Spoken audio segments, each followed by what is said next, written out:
Salam, selamat sehat bagi kita semua, khususnya bagi anak-anak kami kelas 12. Sebelum kita belajar pada hari ini, kita akan berdoa terlebih dahulu. Mari kita berdoa semua. Bapa di surga, di dalam nama Yesus, terima kasih buat anugerah-Mu pada hari ini. Tuhan telah menolong kami melalui belajar daring saat ini. Kami percaya Tuhan menyertai kami dimanapun kami berada. Engkau tolong anak-anak-Mu supaya mereka memahami setiap pelajaran yang disampaikan. Di dalam nama Yesus kami berdoa. Amin. Baik, kita belajar pada hari ini di dalam satu tema adalah nilai-nilai dalam HAM atau hak asasi manusia. Sebelumnya kita akan telah Bapak menyampaikan beberapa waktu yang lalu pada pertemuan sebelumnya tentang arti HAM, ya. Bapak ingatkan kembali bahwa pengertian HAM yaitu hak dasar atau pokok bagi manusia sejak lahir yang merupakan anugerah dari Allah yang Maha Kuasa, yang kemudian yang melekat pada martabat manusia sebagai insan ciptaan Allah yang bersifat tidak bisa dilanggar oleh siapapun. Hak selalu hadir bersama kewajiban. Nah, ini pengertian HAM yang kita pelajari sebelumnya. Nah, kita hari ini masuk di dalam mempelajari nilai-nilai HAM, ya. Nah, nilai-nilai HAM yang pertama adalah nilai religiusnya. HAM adalah hak yang paling asasi yang melekat pada diri manusia, yang melekat secara kontrak pada diri manusia sebagai karunia Allah. Nilai religius dan HAM adalah sikap dan perilaku untuk menghormati Allah, Sang Pencipta.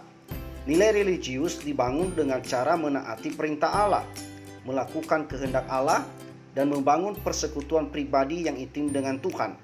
Menghormati hak hidup orang lain adalah perwujudan nilai religius, sekaligus pemenuhan kewajiban terhadap orang lain dengan mengembangkan sikap membangun perilaku yang menghargai dan tidak semena-mena pada orang lain.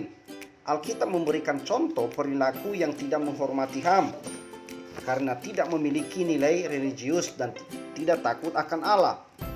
Yang tertulis di dalam 1 Raja-Raja pasal 21 mencatat bahwa peristiwa tentang pemilik kebun anggur yaitu Nabot, Raja Ahab dan Ratu Isabel. Ketika Nabot tidak bersedia memberikan kebun anggurnya kepada Ahab, maka Isabel bersengkongkol memfitnah Nabot sehingga mati dirajam batu. Cara jahat Ahab untuk merebut kebun anggur Nabot merupakan tindakan tercela di hadapan Tuhan. Dan pada saat itu Nabi Elia diutus Allah untuk menyampaikan hukuman yang akan diterima oleh keluarga dan keturunan Ahab.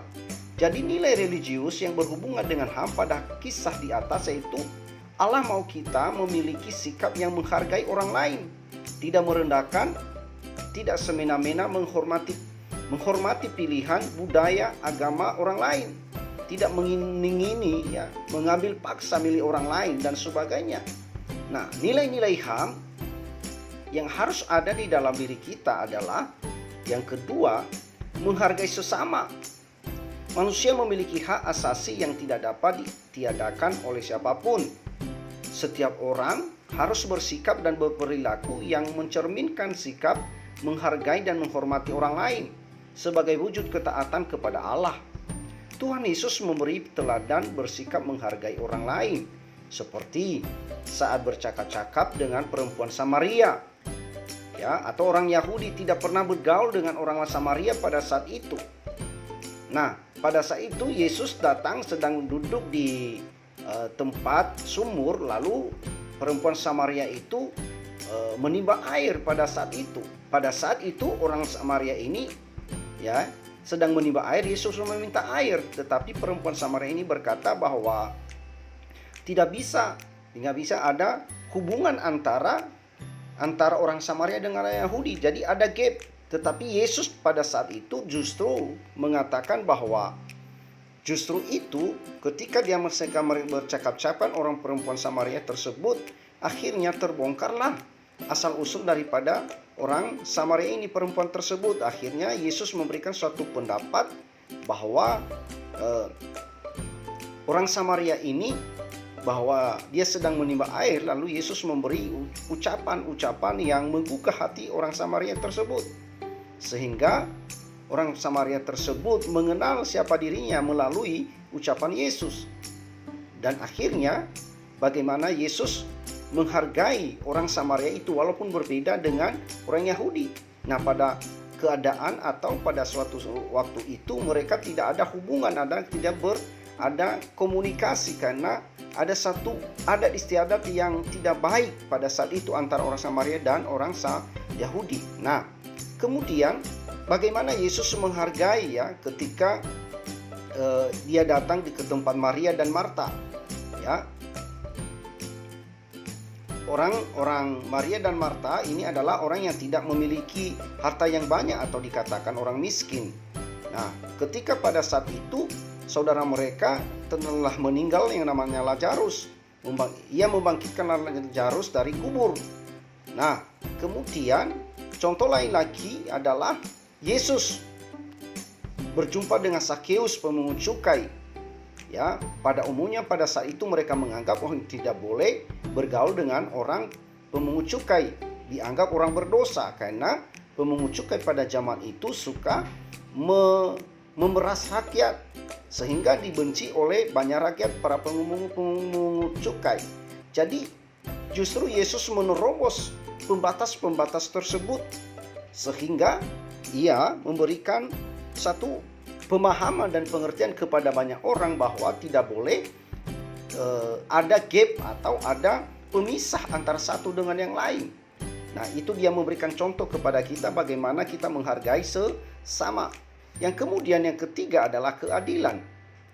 HAM dengan nilai keadilan menuntut tanggung jawab yang sama dari semua orang untuk saling menerima, tanpa mempersoalkan perbedaan dan memperjuangkan hak orang lain dengan cara memenuhi kewajiban sendiri. Contoh di dalam 1 Raja-Raja pasal 3 ayat 16 sampai 28. Raja Salomo memberikan teladan memperlakukan semua orang dengan adil tanpa pandang bulu kepada kedua wanita yang memperebutkan bayi yang masih hidup.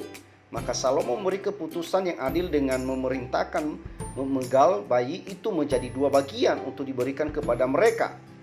Dari perintah Salomo ini akhirnya ditemukan ibu pemilik bayi yang sebenarnya. Ya. Jadi ketika Yesus mengangkat pedang, lalu ibu perempuan yang empunya yang memiliki benar-benar bayi tersebut, dia mengatakan bahwa raja tak usah membunuh dia. Lebih baik berikanlah kepada perempuan itu anak ini. Nah, disitulah Salomo memahami bahwa siapa yang empunya sesungguhnya bayi tersebut. Nah, disinilah tindakan Salomo sangat adil. Ya, sangat adil. Keadilan akan menuntut kepada kebenaran dan tindakan adil akan memenuhi HAM bagi setiap orang. Jadi, kita sebagai orang percaya harus kita adil dalam setiap tindakan kita, dalam setiap keputusan-keputusan yang kita buat. Yang kemudian, nilai-nilai HAM yang harus kita kembangkan di dalam diri kita yaitu kasih. Ya, dalam HAM, kasih menjadi nilai penting sebab tanpa kasih mustahil kita bisa menghormati dan menghargai orang lain. Dengan tulus tanpa kasih, manusia tidak mungkin bisa saling menerima dan mengampuni. Tanpa kasih, tidak mungkin bisa berbuat adil. Nah, dari perintah ini kita terima dari Dia ya yang dituliskan di dalam Yohanes 1 Yohanes pasal 4 ayat 21, yang mengatakan barang siapa mengasihi Allah, ia harus juga mengasihi saudaranya. Nah, kemudian ditulis di dalam Roma pasal 12 ayat 9 ya sampai 20, hendaklah kasih itu jangan pura-pura. Jauhilah yang jahat dan lakukanlah yang baik. Hendaklah kamu saling mengasihi sebagai saudara dan saling mendahului dalam memberi hormat. Nilai-nilai HAM yang harus kita pertahankan di dalam diri kita sebagai orang percaya. Nah, menjadi yang pertanyaan kita Bapak pada hari ini buat kalian semua, apakah kamu sudah memenuhi HAM dengan nilai-nilai religius, menghargai sesama, keadilan, dan kasih? Nah, berikan contohnya nanti dalam kehidupanmu sehari-hari dalam memenuhi HAM tersebut di atas. Apakah kendala yang kamu hadapi ketika harus memenuhi HAM? berikan pendapatmu. Nah, nanti anak-anak Bapak akan membuat tugas hal tersebut ya, menjawab ya nanti ya.